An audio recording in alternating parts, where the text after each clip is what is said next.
Hello, hello, hello, and welcome to this edition of Motivation and Money with me, Mark Terrell, and my co-host Fanny Snaith. How are you today, Fanny? As ever, I'm excellent. Thank you very much. Good to hear. Good to hear. Right, so we are here today to talk about fear, and this was something that you chose to talk about, Fanny. The Yeah. fear being the false expectations of Appearing real. appearing real. Yeah. So I always thought it was false evidence appearing real. So is there something different in what you're saying, or is it basically the same Well, thing? let's talk about either of them because there's actually another one as well. Something, something, and rise, which is a Okay. positive way round to look at fear. Right. I think the thing is at the moment, so false expectations appearing real. I I thought I would bring that in because I think right now, bearing in mind we're recording this on the 23rd of August 2022, and we are in between prime ministers. So essentially, we have nobody at the wheel of the bus. Hmm. We have two people scrapping to get there and are basically sort of saying anything that they feel that they need to say in order to get into the driving seat. We've got a situation whereby energy prices are going to go up by 80%. They're mooting. We'll find out on the 31st, on the first 30th. We'll find out on the 31st of August of the price rise that's going to go up on the 1st of October. But if the predictions are correct, it's going to go up by another 80%, which is just like silly, right? Mm. I then wrote a piece for the press yesterday, which was all about they're expecting that inflation is going to go up to 13%. And so this is the bit that made me laugh, right? That they're going to that interest rates are expected to rise to 7%. The reason, obviously, that we rise interest rates is to stop people spending. Okay, at which point I went like this, like that. I literally did a slap on my forehead, and I suddenly was thinking about the fear that the radio and the television puts out about all the negative things, and actually, to a certain extent, they're not false expectations that are coming at us now. They're actually real expectations. So how do we deal with those? And what do we do? What path do we take? And if we're going to be, when it comes to money, the motivations that I see, just to put in the motivation word there, is that you'll get motivated in different types of way. Hmm. You're going to get motivated to go down the pub, have another drink, put your head in the sand, or literally just go, I don't really know, I don't know, oh, it'll be fine, and just put your head in the sand. You might be motivated to do something silly, like take a whole load of money out of investments so that you can afford to pay for things that the price is going up and all this sort of thing, and you may be taking them out at a loss. So I'm talking about my money types here again, Yeah. right? So the innocent would go put their head in the sand, not do anything. The fool would go and do something silly like, I don't know, go and take out a loan or increase their mortgage in order to pay their bills. Um, then the victim might go and sit around and feel sorry for himself and that nothing works for them and everything happens to me. The martyr might be sitting there and thinking how that their savings can help the grandchildren or help their children or go and save somebody or go and give up my job and go and work for the food bank or go and do that, be the martyr. Hmm. So there's different ways, but what we really want to be thinking about doing is knowing that we actually have clarity as to where we are and think about what's the best thing for us to do, and also actually look around and realize that we're not the only person in this situation, because quite simply, if we're looking at everything that's going on, there's not an awful lot of it that you can control. And actually, if you don't have the money to pay your fuel bills when they get to about 6 grand, which they're predicted to do for the average family next July, you just can't pay them. So when they're saying that they're going to put the interest rates up to stop us spending so much money, Yeah. I just don't get that. I can it see does how not it make used to any work, but sense. I can't. In this instance, I can't see how it works. I think it's Well, almost like the Bank of England saying, well, we need to be seen be doing something. What can we do? Oh, we'll put the interest rates up to show that we're actually thinking about this. But I don't think it's, unless obviously they keep putting them up to get to a point where they are, get to become a point where they are really get but a the point is, concern. But that's not going to save us, is it? but That's not going to. we're already saying that that figures are down on high street sales, Yeah. and that the people aren't spending a No. lot of money. There might be a very small population of the country who are earning really well, who are still affording themselves luxuries and all that kind of stuff. But Yeah. the average Joe on the street, the other thing I heard today, which I thought was just laughable, was that there could be an energy shortage. We shouldn't be worried at this stage, but there could be an energy shortage, and so what they would do then is they would ration gas. I'm going, are you serious? Nobody's going to be turning on their gas anyway. I don't want to do it. So, yes. Well, but the thing is, though, seriously, with all of those things, if one was to view it in all this stuff that's happening, the only thing that you can do is to motivate yourself to be informed, as ready as possible, but also be as realistic as possible. Yeah. And then chill as much as possible. You can only do what you can do, and it's about being conscious about the things you are doing. I guess it's been, thinking about things, and obviously if you're living with somebody, a partner, or and getting on the same wavelength, saying, what are we going to do about this? Because there's nothing worse than just closing in and not speaking about it.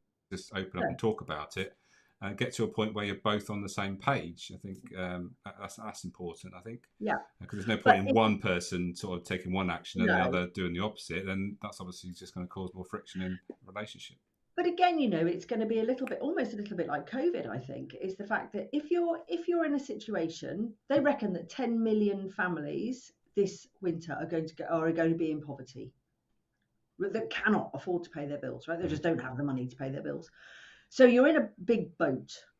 I'm not saying that that's pleasant, but all I'm saying is that when you have numbers of that size who actually just don't have the physical, so what you can do, borrow money and then pay this nice high interest rate on it back to pay it back.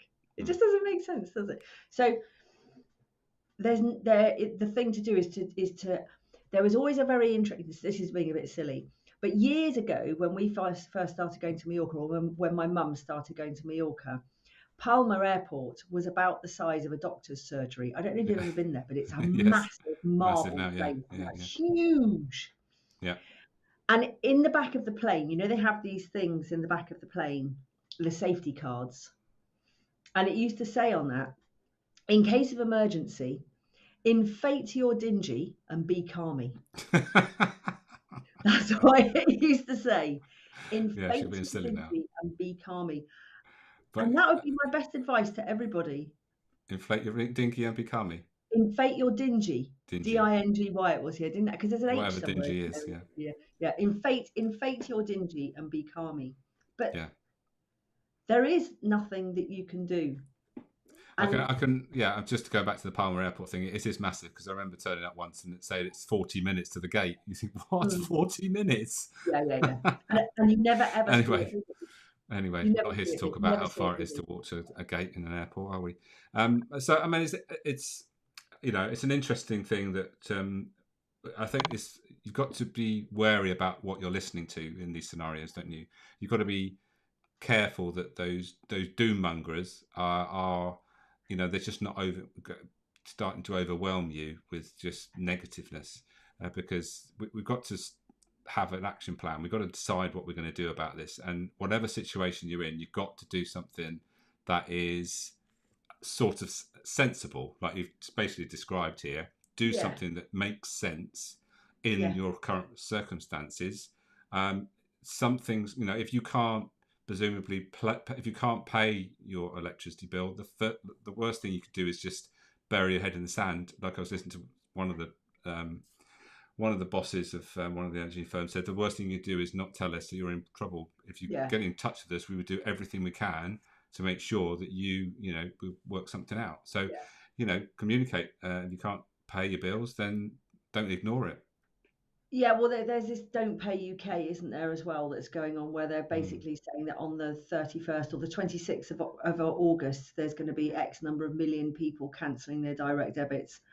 I don't really think that that's very well informed. no. I mean, I don't really see how, a million people cancelling their direct debits is like, I don't. It's not going to help anybody really. Mm, And actually, I had an email from Greg Jackson this week. It wasn't personal. It was a mail out from Octopus Energy, head of Octopus Energy, and it was such a brilliant email, saying how how they don't make a profit, and it's the people, the actual proper suppliers yeah. that make the money. But anyway, changing the subject from that for a minute, but keeping on the same subject of fear. I read a post of yours this week, which I thought was excellent, by the way, Mm. which was a picture of your garden. Yes. Yes. Yeah. And you talked about the neighbour's tree. Yeah. So tell us the story, because I want to equate this to fear and people. I think I can do this. So if Okay. you tell us the story of it, I'll try and say what I mean with it. How about Okay. that? So there's a picture of the corner of the garden, and there's quite a lot of light in that corner now. But previously, if I've taken that picture 6 months ago, it'd be quite dark because there would have been a very large tree overhanging that corner. And subsequently, the tree that was the apple tree that's in our garden, which was in the shadow of that tree, was obviously struggling for the light it needed. Mm. It was also choked off with ivy, so we actually removed that as well. And at the same time, behind it, there's a fuchsia anyway, another plant One that of those. actually thrives in that environment, in a shaded environment. Yeah. So by that tree being removed, it changed the environment for the tree and the plants. One was benefiting because it got more light, and consequently, we have more apples and bigger apples. So our yield on that apple tree has probably 3 or 4 times what we normally get. Nice. But sadly, we might be losing the fuchsia, which isn't missing its old environment. So Okay. the reason I posted it was because if in the workplace, if we're not creating the right environment, the Yeah. same sort of thing can happen. So we've got to think about how do we create the right environment, and motivation is not about motivating people as such. It's about creating the right environment that will motivate your team. So if you are a team leader, a business owner, thinking about how do I motivate my team, don't think about what do I do. Think about what environment do I need to create that will motivate the majority of my team. And I'm not talking about the office environment. I'm talking about the whole sort of thing around your team, how you look after them, what you provide for them, and how that makes them feel, and what is it they actually show up for. So that was the key message. And thank you for your feedback. It sort of came to me one day thinking, well, something's happened here, and it has a sort of analogy which was quite useful. So this is the thing, right? So if you look at your garden, from certain things, your apple tree could be the oil company that it has benefited. I'm Yeah, just throwing this together as I yeah, go. yeah. Your apple tree I think is I know the where you're oil going with this. that's benefited from the tree next door going. So the war on that tree has benefited this tree, which has given you all this extra fruit, which is really, really good. But your poor little fuchsia sitting down there. So what can happen to the fuchsia? Are you going to is it that it just has to stay there and die? Well, yeah, that's the decision we've got to make. Whether we move it to a more shaded part of the garden, that's the So thing we've got to decide on. But it doesn't like being moved either, so it's another thing to take into consideration. That maybe that might be the last straw. Who knows? Yeah, but it's taking it into consideration. Maybe you could build it a shelter. I am joking, of course. But Yeah. will your apple tree grow so it'll put the other one back in the shade, or is it always going to be out? It might do. Yeah, given time, it might well do. Yeah, we have pruned it as well, and But this is the thing, isn't it? We all live in an ever-changing situation. mm, And as at any moment, it's about us. It's about looking at that situation and working out what we can do with it. Yeah. Well, yeah, exactly. I mean, the message here is that there's certain things that happen that are outside our control, and we can't control Mm. the market for energy at the moment. No, and And like the I guy, I think it was the octopus guy, was saying that the total energy, the total amount of money that the UK population is going to spend on energy in the next 12 months is going to be 5 times more. So it used to be 15 billion. It's going to go up to 75 billion yeah. in energy costs. And let's not forget, we're talking about consumers here, which is obviously important, but also businesses have to pay, and there's no price cap for businesses. No. There's no saviour for them. So I know this for the fact. Our electricity bill in our retail days was quite hefty then, and I know that it would be becoming a concern if I was still running that business, thinking I think at the time we were paying about £1,500 a month, so we'd be talking about four I was times that. talking, That's another 4 grand a month. well, I was talking to a lady on one of my walks the other day, and she works has a family business of an electroplating. Yeah. And they usually do a deal with an energy supplier, and apparently this time they wanted 60 grand up front. They just don't have that money. But look, this is the point, and I do an exercise with my clients when they talk about the biggest negative feeling that they have around money.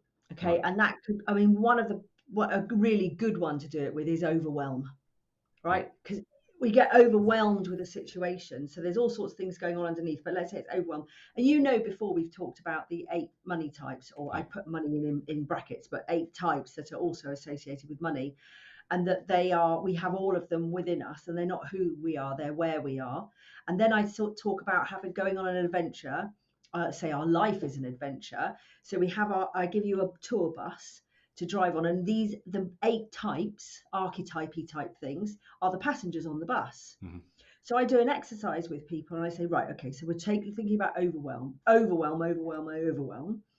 feeling overwhelmed. I don't know what to do. Oh my God, everything's all awful. Everything's terrible. So I'd ask them to say, well, who's at the wheel of this bus? Right? And we ascertain quite quickly that quite often it's the innocent and the victim. So everything's awful and I don't know what to do. Mm-hmm.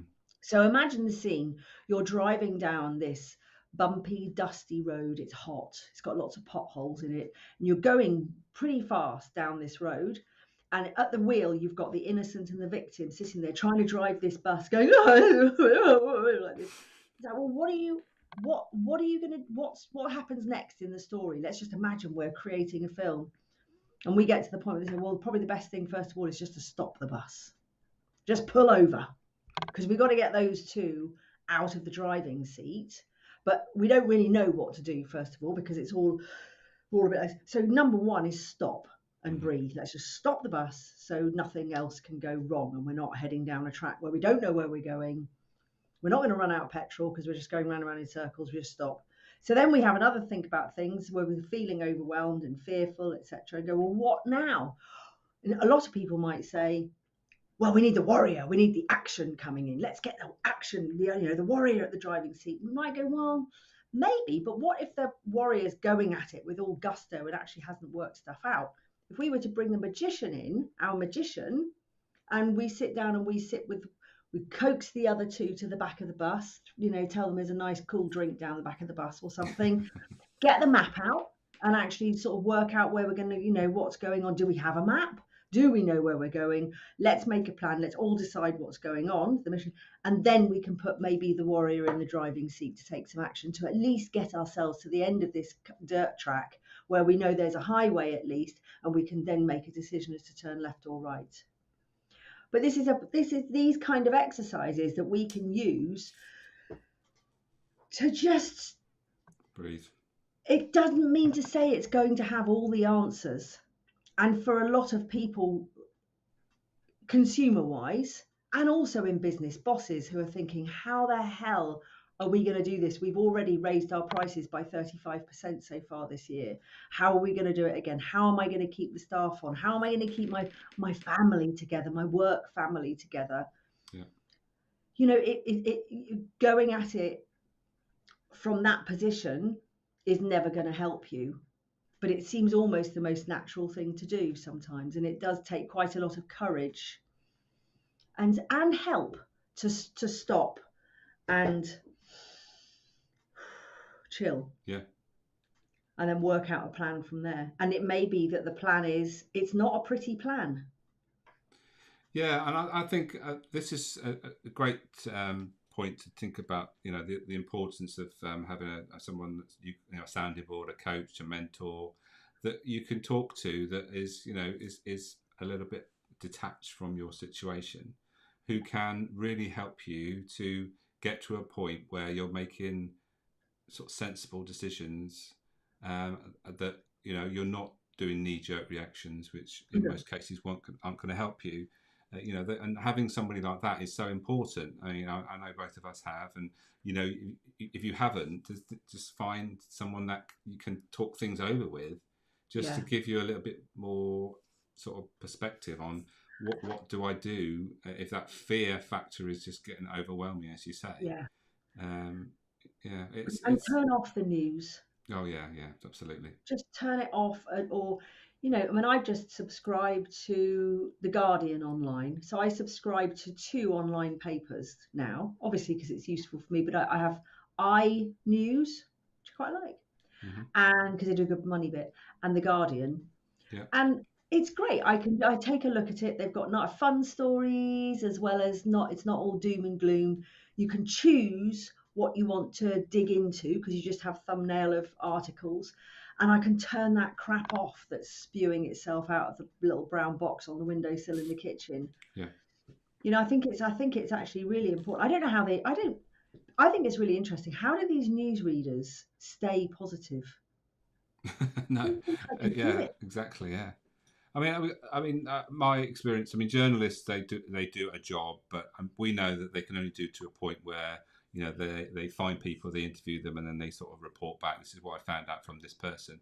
That they're not doing a wide sweep of knowledge gaining. They just haven't got the time to do it. So the stuff that we get fed to us is it's like the same old stuff that they've done before. Same sort of people that have given them information.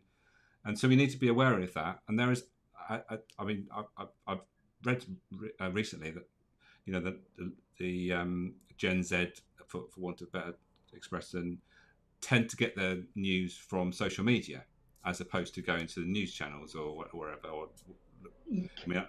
People like us have got into the habit of thinking, it's the 6 o'clock news or the 10 o'clock news, and I should stay up to see what the headlines are. But you know what they're going to be, and what's you going to do? Especially you think about going to bed at 10 and you've got 6 doom and gloom stories to listen to.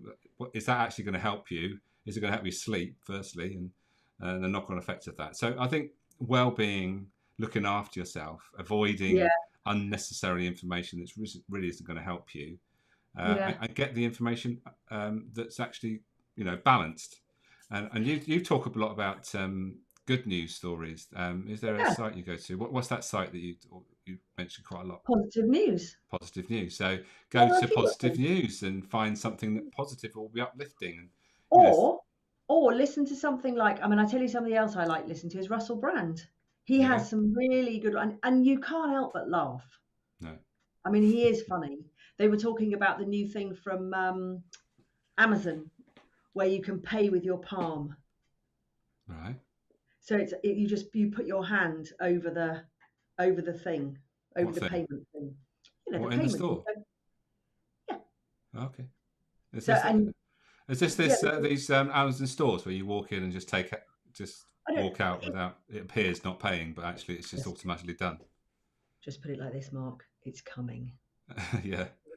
First of all, we had checkbook and pen. Then we had chip and pin. Now we've got, and now we're going. So, somebody I was speaking to, I can't remember who it was, actually said, chip and pin, that's never going to work. I said that. Or contactless. I did that. I was absolutely certain. I said, that will never work, I said. I admit it, that will never work. Never work. Old poo-poo fan here saying that. Yeah, interesting. But no, Russell Brand was particularly funny talking about this new payment system where they, every time they mentioned it, he showed all these different news channels that were talking about it, and every time they did that, they go, and just a wave of the hand. And it was really quite funny. Is this on YouTube, is it? Yeah, he does. He's doing all sorts of interesting stuff now because he's doing very spiritual work with all his recovery and all that kind of thing. Yeah. And then he's got a couple of YouTube channels as well where it's sort of like true news. Quite a lot of it's America facing, but it is good, and it's very, very funny. He has some very funny things on Biden and things like that, and it just show the lighter side of it, but also bringing out some truths as well, which I think, especially for Gen Z people, being open and hungry for the truth, I think is really important. Yeah, absolutely. Because if not, you're just going to be fed all this rubbish that just comes out and just sows the seed of fear, and here we go back again to fear and getting frightened about it and all this kind of stuff. So let's just wrap up the last few minutes then about some sort of strategies that we can use. One's obviously that's come up recently, we're just talking about it, is there's some great stuff on YouTube that just if you find somewhere, whatever it is, whether it's a YouTube channel, a book, or a podcast, or whatever, find something that sort of lifts your mood. I think that would be a top tip from me. That's really good. I think my top tip would be just to talk to people, but to try and talk to people and actually with the questioning mind. Is that true? Is that really true? So rather than entering into a flurry of negative stew speak, as I call it, all but sort of lumpy carrots and potatoes and things, actually really question what is true and what's not true, and how do you know if it's true? And if you don't know that it's true, are you interested in finding out, or is it better or are you prepared to just stop talking about it as if it is true? Yeah, and be realistic in your own circumstances. And bear in mind that what they're talking about is the average family. With regards to how much we're going to be paying. Obviously, that doesn't mean that everyone is going to be paying that. Some will pay more, some will pay less. I know what that means. That means the average family, they're talking about using 12,000 kilowatts of, I think, electricity. But there's a big article today in iNews. I'll put it in the comments. I'll share it in the comments. All about how their price cap works, why the prices are like it is, and it's a really good. I wish I'd written it actually. I wish I'd read it before I wrote my article for the Cheltenham Post last week. It would have been very helpful.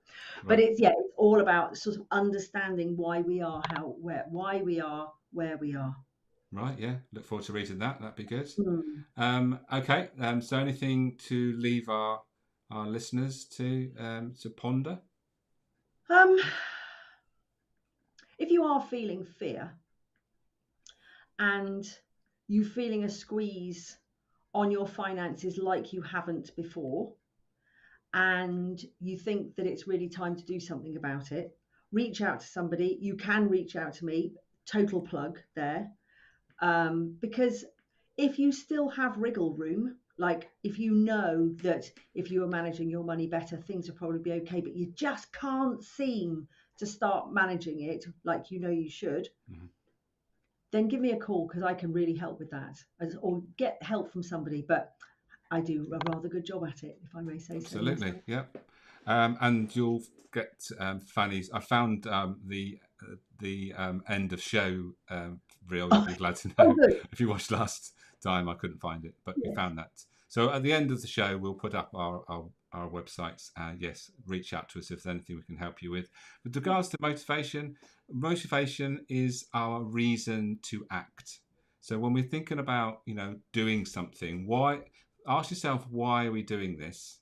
It's not about reaching out to get motivated. It's about understanding what is driving you at the moment. And when we talk about fear, are you driven to sort of close down and sort of batten down the hatches, or are you actually going to be open and listen and be sort of proactive in a magician sort of way, as Fanny's just described, doing things that are purposeful understanding that whatever you do, as long as it's been thought through, and all those things is important. Motivation drives our behaviour, drives what we do. So think about what it is that drives all your actions on a day-to-day basis. Great stuff. So thank you again, Fanny. Really enjoyed it. We will be back soon with another episode of Motivation and Money. If there's anything you want us to talk about, feel free to get in touch. Also, if there's anything that we've talked about today you'd like to comment on, then feel free to add those to the comments. We'd love to get back to you wherever you might find this in the ether, wherever. So until next time, it's goodbye from me. And it's goodbye from No, that way.